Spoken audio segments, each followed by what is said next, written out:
Troisième, arithmétique, dernière partie de la leçon que vous devez rajouter. Donc soit vous prenez une nouvelle feuille, soit vous écrivez au verso, non pas de la page 3, mais de la page 2, d'accord? Mais vous pouvez aussi prendre une nouvelle feuille. Donc vous allez écrire le titre, grand 3, division euclidienne. Alors c'est quelque chose que vous connaissez depuis la sixième, c'est la division à reste, la division des petits. Vous connaissez depuis la sixième? Non, vous connaissez depuis la primaire.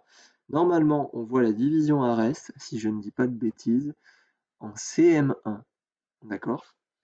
On vous dit aussi, vous pouvez voir le manuel à la page 20. Effectivement, dans le livre, page 20, vous avez donc le rappel sur la division euclidienne, d'accord? Alors allons-y. Grand 3, division euclidienne, voire manuel, page 20, ok, vocabulaire. D'accord? Alors vous allez me tracer le trait là, comme ceci, de la division à reste. Ok. Là, on va l'appeler A. Et A, comment ça s'appelle? Eh bien, c'est ce qui divise. C'est le diviseur. Ok. Et B?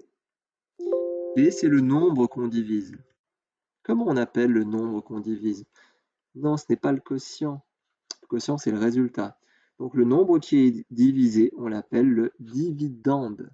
Le dividende. Vous avez jamais vu? Ça m'étonnerait. Ok, C, on a dit c'est le résultat, donc le résultat d'une division, qu'elle soit euclidienne, division à reste ou décimale, on l'appelle toujours le quotient. Et puis là, vous avez ce qui reste, on appelle ça le reste. Ok. Alors propriété qui est toujours vraie, quels que soient les nombres.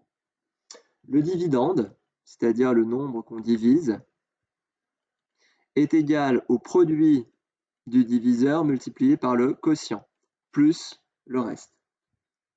Ok?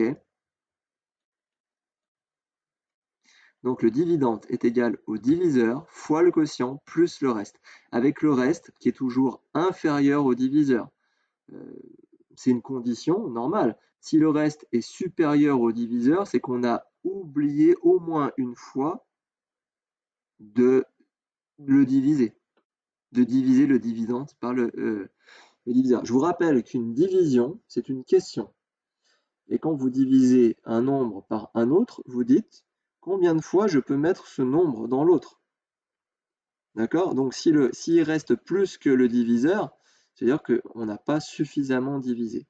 Ok, si on utilise les lettres A, B, C et R, ça nous donne B, le dividende égale A fois C, donc diviseur fois quotient, plus le reste, avec le reste plus petit que le diviseur. On va prendre un exemple. Vous pouvez mettre pause à n'importe quel moment. C'est ça qui est pratique avec une vidéo.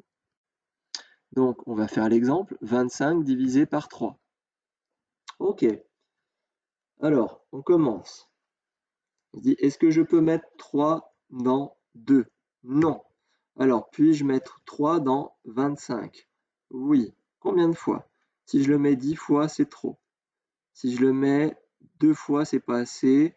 Alors, vous allez dans l'ordre, vous faites, je sais pas, 3 fois 5, 15. 3 fois 6, 18. 3 fois 7, 21. 3 fois 8, 24. On se rapproche, hein. Donc 3 fois 9, 27, c'est trop. Donc 3 fois 8. Je peux le mettre 8 fois. 3 fois 8, 24. Et je fais la soustraction.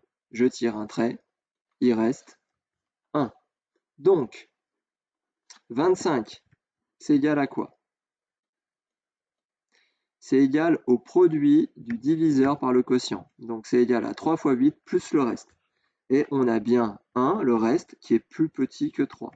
Si là, par exemple, j'avais eu 4, c'est que j'aurais oublié de mettre une fois. Par exemple, si j'avais fait 7 fois 3, 21, hein, 7 fois 3, 21, il me reste 4, c'est que j'étais pas allé assez loin dans ma division.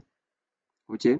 Donc cette touche, normalement, pour ceux qui ont une Casio, la touche, elle est facile à trouver. Pour ceux qui ont une TI, il faut faire seconde et diviser. La touche est en orange, je crois. juste au-dessus de la division décimale. OK? Et donc, quand vous allez taper 25 divisé par 3, ça va vous donner Q, le quotient égale 8, et R, le reste, égale 1.